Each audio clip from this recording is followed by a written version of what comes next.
Hi అండి, నమస్తే. Welcome to our channel Chhaya vlog. ఈరోజు మనం మంచి రుచికరమైన అరటికాయ వేపుని ఎలా తయారు చేసుకోవాలో చూద్దామండి. ఈ అరటికాయ వేపుడు ముఖ్యంగా మనకు ఆకుకూర పప్పు, టమోటా పప్పు, వంకాయ పప్పు, తర్వాత పప్పుచారు, రసం, పచ్చడి అలా చేసుకున్నప్పుడు సైడ్ డిష్గా చాలా బాగుంటుంది. కాబట్టి ఈ అరటికాయ వేపుని టేస్టీగా ఎలా తయారు చేసుకోవాలో ఇప్పుడు చూద్దామండి. ముందుగా స్టవ్ మీద ఒక పాన్ పెట్టి అందులో నేను ఇక్కడ 3 అరటికాయలు తీసుకున్నాను. చూడండి, అరటికాయ వేపుడు ఎప్పుడు చేసినా కూడా ఈ పైన స్కిన్ అనేది లైట్గా తీసేయాలండి. దీనివలన మనకు అరటికాయ వేపుడు అనేది అంత టేస్టీగా ఉంటుంది. ఒక 5 నిమిషాల పాటు మీడియం ఫ్లేమ్లో ఉడికించుకోవాలి. మరి మెత్తగా ఉడికించుకోకూడదు. ఓకే అండి, చూద్దామా. మనకు అరటికాయలు ఉడికిపోయి ఉంటాయి. ఇప్పుడు స్టవ్ ఆఫ్ చేసుకోవాలి. చూడండి, మనకు ఫుల్గా మెత్తగా ఉడికిపోకూడదు. ఒక 1/2 వంతు ఉడకాలి. మిగిలింది మనం పోఫ్లో ఫ్రై చేస్తాం కాబట్టి కరెక్ట్గా సరిపోతుంది. మరి మెత్తగా ఉన్నా కూడా అంత టేస్ట్ ఉండదు.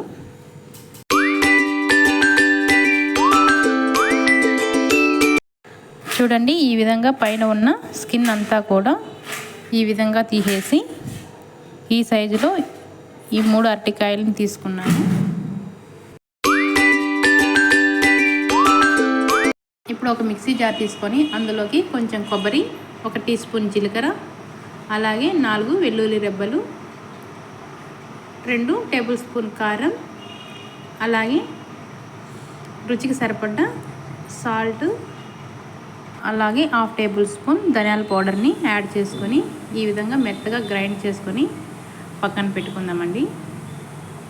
ఇప్పుడు స్టవ్ వెలిగించుకొని ప్యాన్ పెట్టుకొని 2 టేబుల్ స్పూన్ ఆయిల్ వేసుకొని ఆయిల్ వేడయ్యాక 1 టేబుల్ స్పూన్ ఆవాలు, జీలకర్ర, అలాగే కొద్దిగా కరివేపాకు, అలాగే ఒక మీడియం సైజు ఉల్లిపాయల్ని ఇలా కట్ చేసి వేసుకోవాలి. ఇప్పుడు ఇందులోకి పసుపు వేసుకుందామండి. ఈ అరటికాయకి పసుపు అనేది మంచి ఫ్లేవర్ అండి.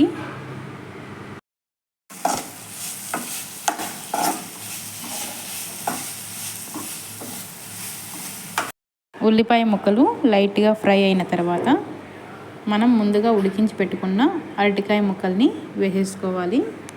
అరటికాయ ముక్కలు మరీ చిన్నవి కాకుండా ఈ విధంగా కట్ చేసుకున్నామంటే మనకు అవి కట్ అయిపోకుండా నీట్గా వస్తాయి. జాగ్రత్తగా కలుపుకోవాలి. ఇదంతా కూడా మీడియం ఫ్లేమ్లో చేసుకోవాలి. ఈ విధంగా మధ్య మధ్యలో కలుపుకోవాలి.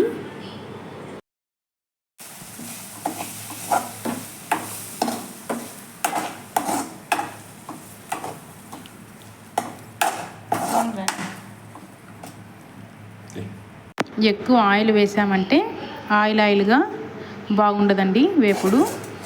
కొంచెం ఆయిల్తోనే మనం టేస్టీగా ఈ విధంగా ప్రిపేర్ చేసుకోవచ్చు.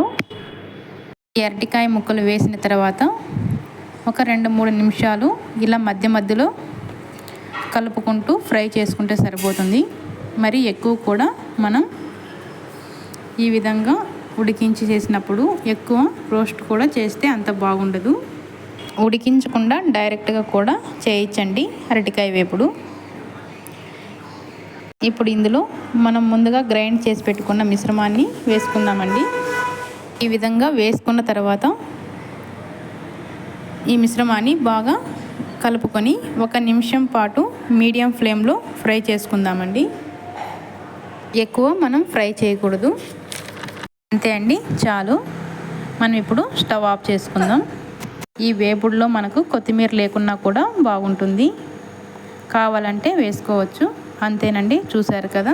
మనం ఆయిల్ తక్కువగా అలాగే ట్రెడిషనల్ వేలో అరటికాయ వేపుని మనం ఎలా ప్రిపేర్ చేసుకున్నామో, లెమన్ రైస్ చేసుకున్నప్పుడు నిమ్మకాయ పులిహోర అంటాం కదా, అందులోకి సూపర్గా ఉంటుందండి ఈ కాంబినేషను. కాబట్టి తప్పకుండా ట్రై చేయండి. వీడియో కనుక మీకు నచ్చినట్లయితే నా యూట్యూబ్ ఛానల్ ఛాయా వ్లాగ్ ఛానల్ని సబ్స్క్రైబ్ చేసుకోండి. నచ్చితే లైక్ చేయండి, షేర్ చేయండి. ఒక మంచి వంటతో మళ్ళీ కలుద్దామండి. నమస్తే అండి.